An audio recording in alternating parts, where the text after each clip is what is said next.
नमस्कार, आप देख रहे हैं तिरछी आंख न्यूज़ में देव जी। आप सभी दर्शकों का स्वागत करता हूं।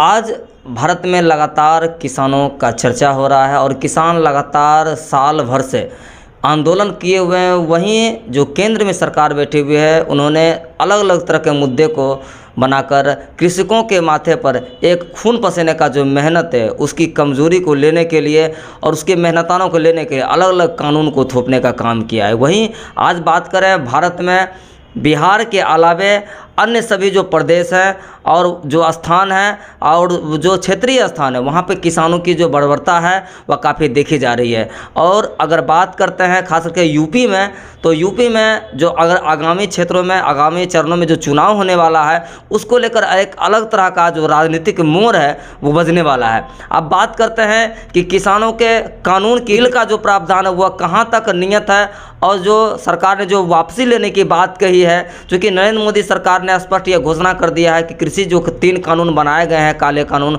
उसको वापस लिया जाएगा। लेकिन किसानों का स्पष्ट मांग है कि जब तक संसद के महोदय से कानून जब तक पास नहीं हो जाता तब तक यह बात हम नहीं मानेंगे। इसी सब बातों पर और आगामी जो यूपी में चुनाव होने वाले हैं उसी सब बातों पे आज हमारे साथ खास चर्चा करने के लिए बैठे हुए हैं तिरछी आंख न्यूज़ के संपादक एस मुशर्रफ जी, हमारे साथ स्थानीय जो पत्रकार हैं वो मोहम्मद इरफान जी हैं और एक समाजशास्त्री, एक संयोजक और ख़ास करके ज्ञाता भी हैं हमारे साथ SM फैजान अहमद जी हैं। इन सभी बातों से हम इनके साथ रूबरू होंगे, चर्चा करेंगे और यह जानने का प्रयास करेंगे कि आगामी यूपी में जो चुनाव होने वाला है उस पर कृषि कानून को लेकर क्या प्रभाव पड़ने हैं। तो सबसे पहले जानते हैं अहमद जी से कि कृषि कानून को लेकर जो 2022 में जो चुनाव होने वाला है यूपी में, क्या उसमें लग रहा है और किसानों के माध्यम से सरकार को क्या रणनीति पहुंचानी है, विपक्ष को कितना मजबूत होना चाहिए, इन सभी बातों पे बात करते हैं। सबसे पहले तिरछी आंख न्यूज़ चैनल में आपका स्वागत है। थैंक यू मुझे इनवाइट करने के लिए। किसान आंदोलन जो देश भर में इतने समय से चला और उसमें जो एक सफलता हासिल हुई कि सरकार को कदम पीछे हटाना पड़ा और संसद से बिल जो है वापस लिया गया। लेकिन ये इससे सरकार की नीयत पे कोई एतमाद नहीं है, क्योंकि ये बाद में फिर इस प्रकार का बिल ला सकते हैं या संशोधन या अमेंडमेंट वगैरह करके ये इस नीति को, चूँकि ये पॉलिसीज़ जो बन रही हैं ये पॉलिसीज़ मोस्टली ब्यूरोक्रेट्स बैठ करके डिक्टेट कर रहे हैं और इसमें जो जितने एग्रीकल्चर से रिलेटेड जो प्रकांड विद्वान जो लोग हैं उनकी मदाखलत नहीं के बराबर है। और इनफैक्ट सिर्फ यही देश में सिर्फ इसी किसान आंदोलन पे ही नहीं, सारी नीतियाँ जो बन रही हैं समाज के प्रति और देश में, उसमें इंक्रीजिंगली पिछले कई दशक से ब्यूरोक्रेट्स की मदाखलत बढ़ गई है, जिसकी वजह से आप चूँकि जैसे मनमोहन सिंह की सरकार में नॉलेज कमीशन वगैरह था तो वो लोग उसमें काफ़ी सारे विद्वान थे और उनको एक समझ थी चीज़ों के बारे में, तो वो सोशल पॉलिसीज़ जब बना रहे थे तो काफ़ी सारा कंसल्टेशन एक दूसरे डिपार्टमेंट से होता था। वो आज बहुत हद तक सीमित हो गया है और सरकार जो है सिर्फ ब्यूरोक्रेसी के थ्रू अपनी नीतियों को, अपने मफाद को आगे बढ़ा रही है और जैसे तैसे इस सरकार की नीतियाँ चल रही हैं। जो भाजपा की सरकार है वो क्या करती है कि जो जनता है और ख़ास करके जो व्यापारिक वर्ग है और जो किसान वर्ग है, इस दोनों में इतना अंतर पैदा कर दिया है ताकि इसका जो दिमागी संरचना है उसको भांपने में बीजेपी सरकार का मतलब भली बात सफलतापूर्वक रहती है। इसी वजह से इनका जो माइंडेड है इसको खींच करके इसको कहीं और ले जाने का काम होता है। देखिए, बीजेपी सरकार सिर्फ और सिर्फ अपने शुरुआती दौर से अभी तक इमोशनल इश्यूज़, इमोटिव इश्यूज़ पे ही इन्होंने अपनी रणनीति साधी है। तो चाहे वो बाबरी मस्जिद का किस्सा हो या कोई और जितने भी इमोटिव इश्यूज़ हैं जिसे लोग के उन्माद बढ़ जाते हैं, तो उन चीज़ों को ये पकड़ते हैं और उसमें जनता जो है, जनता को ये कहीं इधर उधर बहका देते हैं असली मुद्दों से। देखिए, जहाँ तक हम समझ पा रहे हैं कि जनता और किसान को यह बात तय करनी होगी कि पैसा कितना भी कमा लें, पैसा से हमारी ज़िंदगी नहीं चलनी है। हमारी ज़िंदगी रोटी कपड़ा मकान से चलना है, और रोटी अगर मेरे पास नहीं रहेगा तो हम ज़िंदगी कहाँ से जिएंगे, खाएंगे का, जीविकोपार्जन कहाँ जाएंगे। और रोटी पैदा होगा किसान से, और किसान ही मर जाएंगे तो रोटी कहाँ से मिलेगा? क्या सोना का लीट तो हम खाएंगे नहीं। बात तो यह जनता को समझना पड़ेगा, व्यापारी को समझना पड़ेगा कि अगर किसान मर गया तो रोटी कहाँ से आएगा। और रोटी, व्यापारी का औकात नहीं है कि रोटी वो पैदा कर ले। ये बात कि आर्टिफिशियल रोटी कब तक, शरीर को प्रोटीन कहाँ से मिलेगा? हाँ। वो खेत से मिलेगा, और प्रोटीन को बनाया नहीं जा सकता। केमिकल हैंडलिंग कितना होगा? ये आप सही कह रहे हैं कि मतलब टेक्नोलॉजी चाहे कुछ भी हो जाए, काम तो धरातल पे ही होता है। बिल्कुल, जमीन से ही उगना है। हाँ, तो वो डिलीवरी बॉय अमेज़न से भी जो आप ऑर्डर करते हैं तो डिलीवरी बॉय आपके घर तक आता है, तो वो सामान नहीं रहता तब तो आता है, सामान रहेगा तो वो आएगा नहीं कहाँ? होगा तो कैसे होगा। हम चर्चा रखते हैं, हमारे साथ तिरछी आंख न्यूज के साथ और एक वरिष्ठ पत्रकार भी हैं, एस मुशर्रफ जी। इनसे भी हम संवाद करने का प्रयास करेंगे कि इनका क्या विचारधारा है, और ये जो यूपी में जो चुनाव होने वाला है, खास करके कृषि कानून को लेकर और केंद्र सरकार के रणनीति को लेकर, इनका क्या मत है। इनसे सीधे हम जुड़ते हैं और जानने का प्रयास करते हैं। जहाँ तक आप जो कह रहे हो कि विपक्ष नहीं है, विपक्ष है। अगर आपको भी दिन रात 24 घंटे प्रचार किया जाए, तो आप 15 दिन मोदी जी को प्रचार ना किया जाए और उसको दिखे नहीं, तो आप भी मोदी से ज़्यादा प्रचारित हो जाओगे, आपका चेहरा दिखने लगेगा। विपक्ष को दिखाया कहाँ जाता है? आज कहीं भी मूवमेंट हो रहा है, किसी भी मूवमेंट को दिखाता कहाँ के? इवन किसान आंदोलन भी वहाँ कील गाड़ करके लोगों को जो है वहाँ से मीडिया को पहुँच से दूर बनाया गया। जो सेकंड 26 जनवरी के बाद जो दूसरा फेज़ है, उस फेज़ के बाद जो है किसान आंदोलन को भी, लेकिन किसानों ने संगठित कर करके जो मेन स्ट्रीम मीडिया है उसका तोड़ा। वो अलग अलग ढंग से जो है प्रचार करते रहे, गांव में ज़मीन सतह पर जो है पूरा ये करते रहे, जिससे डर करके जो है वो 3 कृषि कानून है। 3 कृषि कानून में नहीं है, 3 सीएलओ, माने जहाँ गोदाम घर है, गोदाम घर ऑलरेडी बना दिया गया है, ठीक है। वो जो है जहाँ जो है बेचा जाता है, मंडी, ज़्यादातर मंडियों को ख़त्म कर दिया गया है। आप ये देखो, ये 3 कृषि कानून को ख़त्म करना और एमएसपी को लागू ना किया जाना, ये सबसे बड़ा डेंजरस है। डेंजरस ये है कि एमएसपी को, अगर ये तीनों कानून को ख़त्म ना भी किया जाता और एमएसपी को सिर्फ लागू कर दिया जाता, तो ये तीनों कानून निष्क्रिय हो जाता। क्योंकि किसान का अगर गेहूँ चावल जो भी है वो एमएसपी माने मिनिमम सपोर्ट प्राइस आ जाता, तो इतने इससे कम पर कोई भी व्यापारी अगर अनाज को बेचता है तो वो डिफ़ॉल्टर हो जाता, उसके ख़िलाफ़ केस हो जाता है। तो पूंजीपति भी नहीं। अभी क्या हो रहा है कि आप जो है जब फसल का टाइम होता है, तो फसल के टाइम में क्या होता है कि जो उनके गोदाम में रखा हुआ अनाज है वो उसको मार्केट में उतार देता है। और जब मार्केट में उतारता है तो जो किसानों के पास जो उगा हुआ फसल होता है वो मूल्य कम हो जाता है, मार्केट में बहुत आयत हो जाता है फसल का।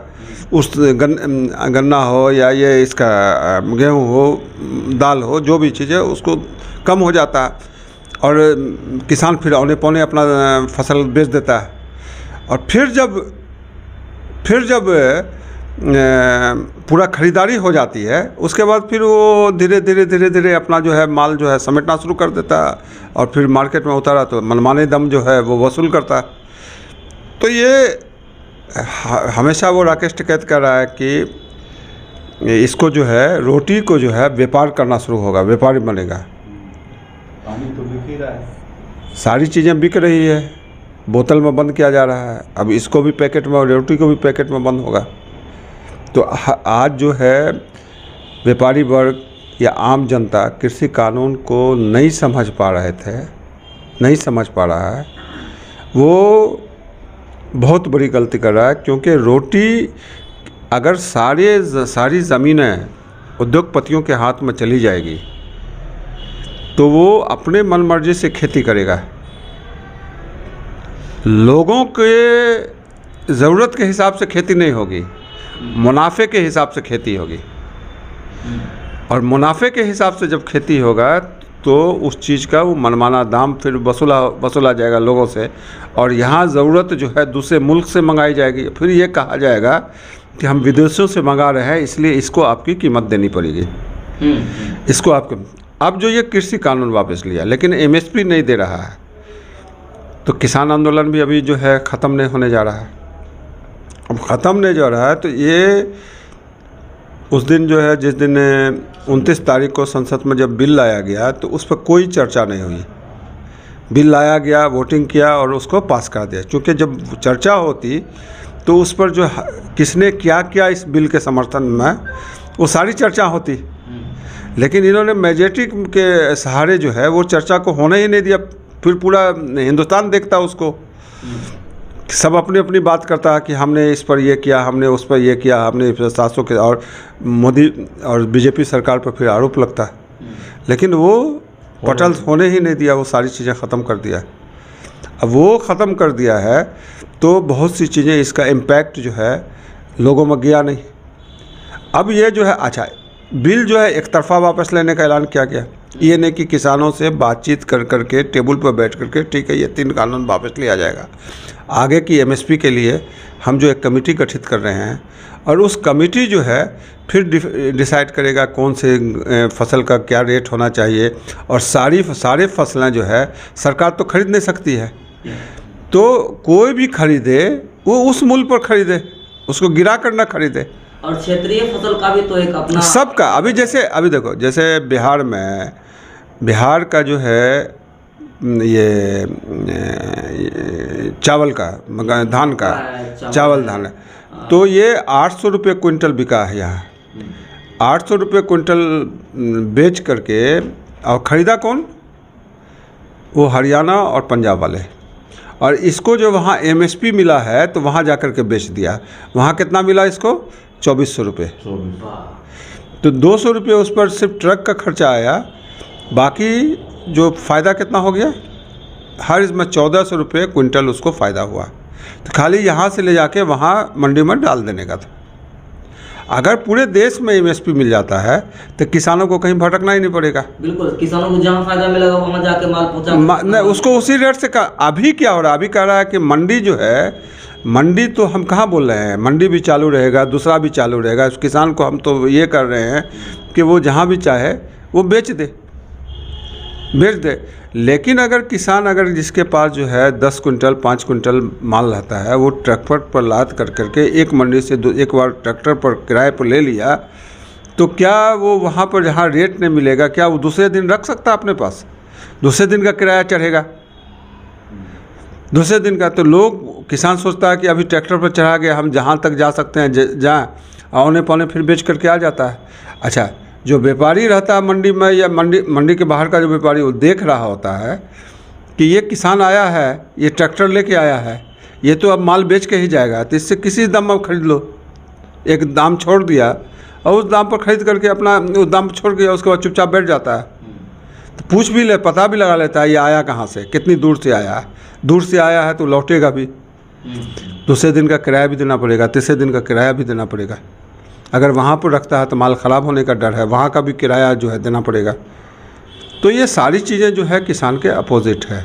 और पूंजीपति वर्ग जो है, जो कॉरपोरेट घराने हैं, जो इस सारी चीज़ का अपने कंट्रोल में लेना चाहता है, उसके हक में है।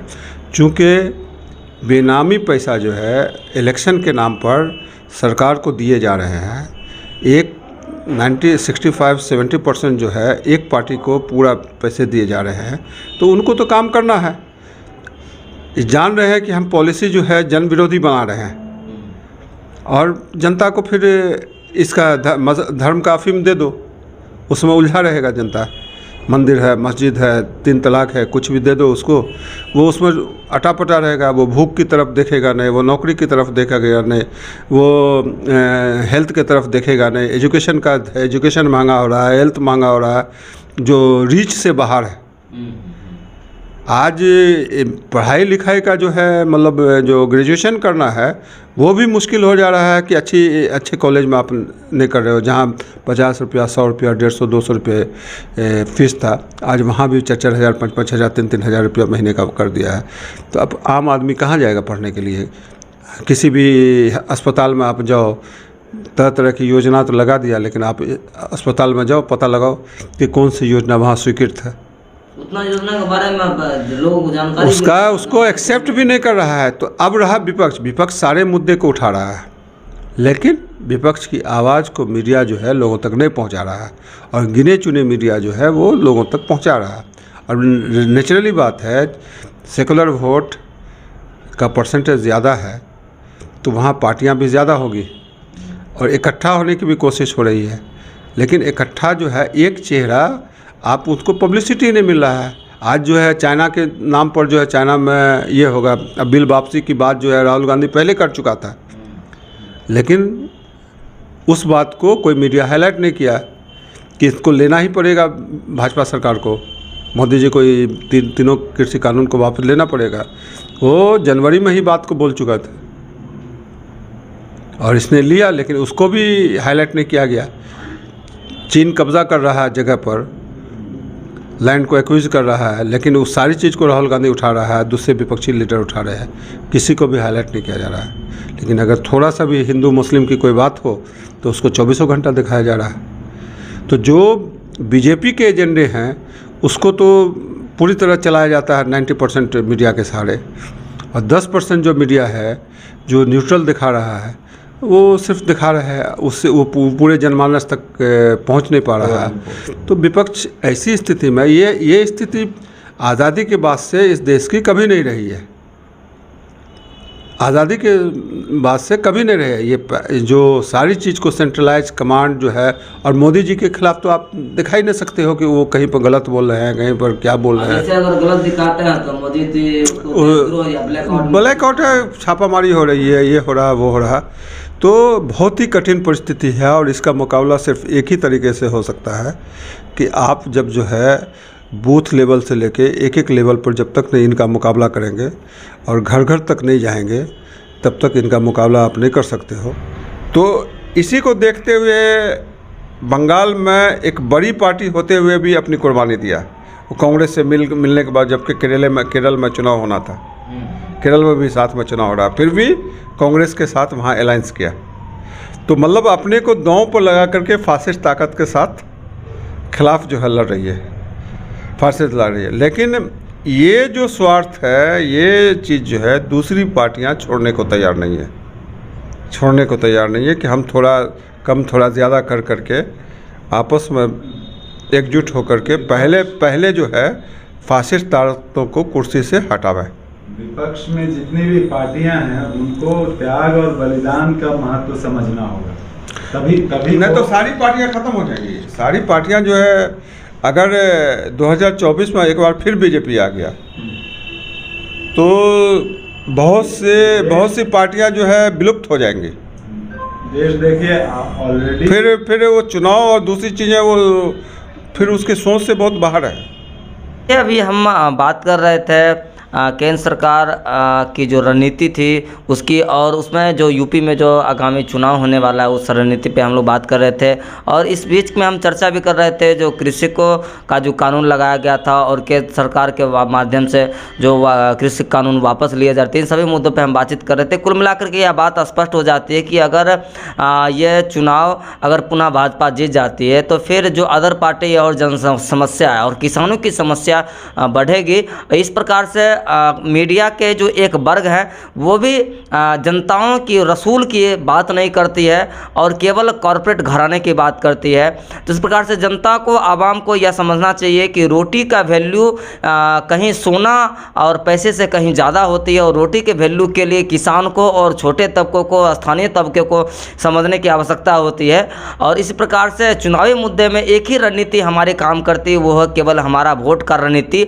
और वोट की रणनीति को समझ कर करके अपनी ताकतों, अपनी समझ और अपनी मौलिक सुविधाओं को लड़ने के लिए हम सभी जनताओं को, वर्गों को, युवा वर्गों को, महिलाओं को आगे आकर अपने जनमत को हासिल करना चाहिए। इसी प्रकार से अनेक खबर के लिए पुनः हम एक बार फिर डिबेट कराने का प्रयास करेंगे। फिलहाल तिरछी आंख न्यूज़ को देखने के लिए धन्यवाद।